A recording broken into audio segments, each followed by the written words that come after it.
روزانہ دینی معلومات حاصل کرنے کے لیے چینل کو ابھی سبسکرائب کریں، ہماری ویڈیو کو لائک اور شیئر لازمی کریں۔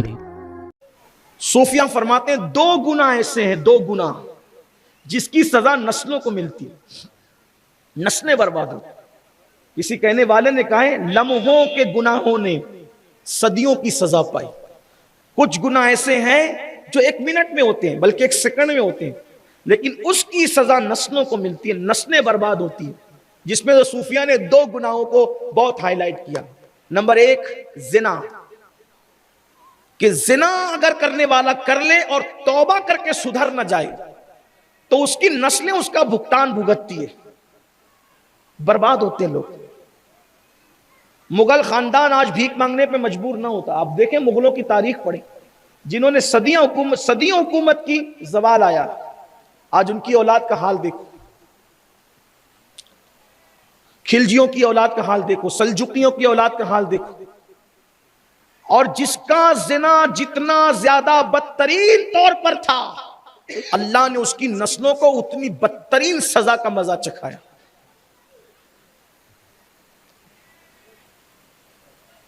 تو ایک گناہ تو زنا ہے جس سے نسلوں کو سزا ملتی ہے۔ نمبر دو، کسی کا دل توڑ دینا، یہ وہ گناہ ہے جس کی سزا بھی نسلوں کو ملتی ہے، نسلوں کو ملتی ہے۔ حضرت شاہ برکت اللہ عشقی پیمی رحمت اللہ علیہ کا دل کسی نے توڑ دیا تو آپ نے فرمایا کہ جاؤ تم سب جوان ہی مرو، تو جوانی میں ہی پھر وہ مرتے رہے اور برباد ہوتے ہیں۔ کوئی ان میں بوڑھا نہیں ہوا، جوانی میں مرتے۔ سیدنا مخدوم اشرف جہانگیر سمنانی کا کسی نے دل توڑا اور فرمایا اللہ تمہاری نسل میں کبھی عالم پیدا نہ کرے، کوئی عالم ان کی نسل میں ہوا ہی نہیں۔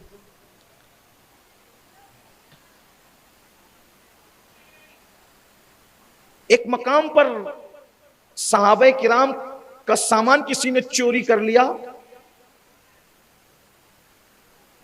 اور صحابہ کا دل ٹوٹا تو ان کی زبان سے نکلا کہ اللہ انہیں ہلاک کرے۔ پھر وہ قوم کبھی آباد نہیں ہو سکی، سکون نہیں پا سکی۔ بنی اسرائیل جسے یہودی کہتے ہیں، جسے آپ اسرائیل کہتے ہیں، انہوں نے انبیاء کے دل توڑے، اللہ تبارک و تعالیٰ نے ان پر ذلت اور غربت مسلط کر دی۔ علیہم الذلہ والمسکنہ، وہ ہر جگہ ذلیل بھی ہو رہے ہیں اور ہر جگہ مفلسی میں بھی زندگی گزارے۔ آپ سوچیں گے نہیں وہ تو بڑے مالدار ہیں، میں نے کہا کہ پہاڑ دور سے اچھا نظر آتا ہے، قریب جا کے دیکھو تو پتہ چلتا ہے۔ جن لوگوں کو آپ مالدار سمجھتے ہیں، اگر کسی دن ان کے دل کی کیفیت آپ کو پتا ہو جائے تو آپ اللہ کا شکر ادا کریں کہ یہ جیسا دکھ رہا ہے ویسا ہے نہیں، اس سے کروڑ درجہ میں مصطفیٰ جان رحمت کا غلام ہوں کہ سکون سے کھا بھی رہا ہوں، سکون سے سو بھی رہا ہوں۔ حکمرانوں کی زندگی جا کر ان سے پوچھو، اداکاروں کی زندگی جا کر ان سے پوچھو، ان کی زندگی کا حال کیا ہے، تباہ اندر سے برباد ہے۔ کئی مرتبہ خودکشیاں کرنے کے لیے سوچتے ہیں پھر رک جاتے ہیں، نیند کی دوائیاں کھاتے ہیں۔ آپ کیا سمجھتے ہو؟ اللہ کے بندوں، مصطفیٰ جان رحمت کے دامن میں بہت سکون ہے، نیکیوں میں بہت سکون ہے، اسلام میں بہت سکون ہے۔ یہ سکون تمہیں کہیں بھی نہیں ہے، اور دامن مصطفیٰ کے سکون کا حال تو یہ ہے کہ جب تک زمین کے اوپر ہے تو بھی سکون ہے، اور زمین کے اندر ہے انشاءاللہ تو بھی سکون ہے۔ خاک ہو کر عشق میں آرام سے سونا ملا، جان کی اکسیر ہے الفت رسول اللہ۔ سیدنا عثمان غنی رضی اللہ تبارک و تعالیٰ نے فرمایا تو دو چیزیں میں نے صوفیہ سے، زنا سے اللہ بچائے، اور کوئی بچ نہیں سکتا، اللہ جسے بچا لے بس، کسی کی دڑ ہوشیاری نہیں چلتی ہے، اللہ جسے بچا لے وہ بچے، کبھی اس رستے نہیں جانا۔ اللہ ارشاد فرماتا ہے وَلَا تَقْرَبُوا الزِّنَا إِنَّهُ كَانَ فَاحِشَةً وَسَاءَ سَبِيلًا، زنا کے قریب بھی مت جاؤ، اس رستے نہ جاؤ۔ یہ موبائل پر گفتگو زنا کے راستے کی طرف لے جاتی ہے، لڑکیوں کو تکنا زنا کے راستے کی طرف لے جاتا ہے، لڑکیوں سے رابطے رکھنا زنا کے راستے کی طرف لے جاتا ہے، ان کو دیکھنا زنا کے راستے۔ کچھ لوگ اتنے زیادہ متقی ہیں اپنے دور میں، کیا کہتے ہیں مولانا یہ سب دل کا کھیل ہے، دل کا۔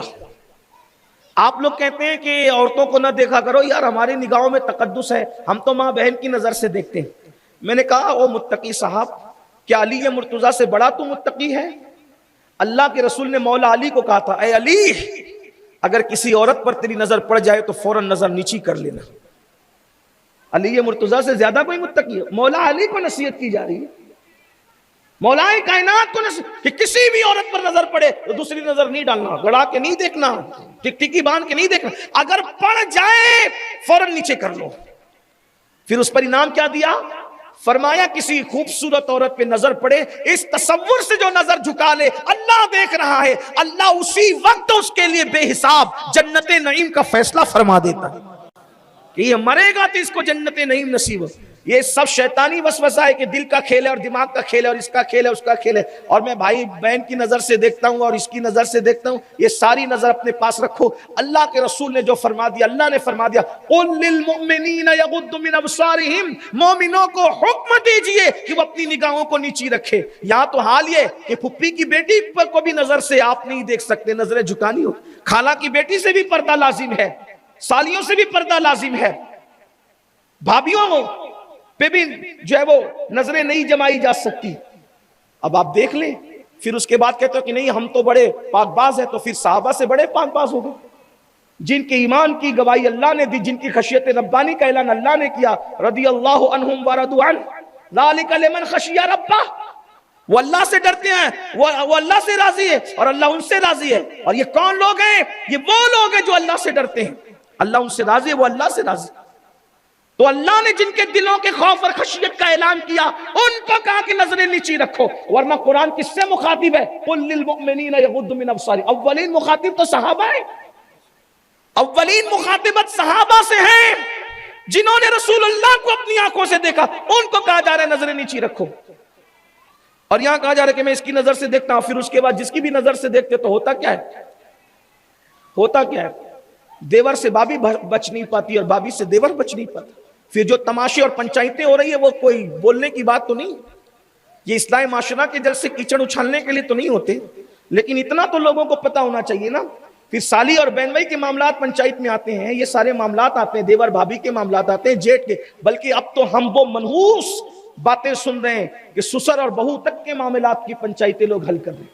یہ کیوں ہے؟ پردہ گھر میں نہیں ہے، گھر میں پردہ نہیں ہے، گھر میں اللہ رب العزت کا قانون نہیں ہے. اس لیے ساری نوستیں جب تک لوگ اللہ رسول کے قانون پر عمل کریں گے کبھی رسوا نہیں ہو سکتے. وقت میں گنجائش کم ہے، ہم بہت دور نکل رہے ہیں اپنے عنوان سے. تو عرض یہ کر رہا تھا، سیدنا عثمان غنی فرماتے نوجوان خوبصورت تھا، لڑکی کے دل میں پاپ پیدا ہوا، اس نے اس کو بدی کی دعوت دینی چاہی، اور اس کے بعد کہا جب وہ نہیں آیا تو بہانے سے بلایا کہ ایک گواہی دینی ہے. وہ نوجوان اندر آیا، اندر سے اندر تالے پر تالے ڈال کر کے اس کو اتنا اندر بلا لیا کہ وہ جا نہیں سکتا تھا.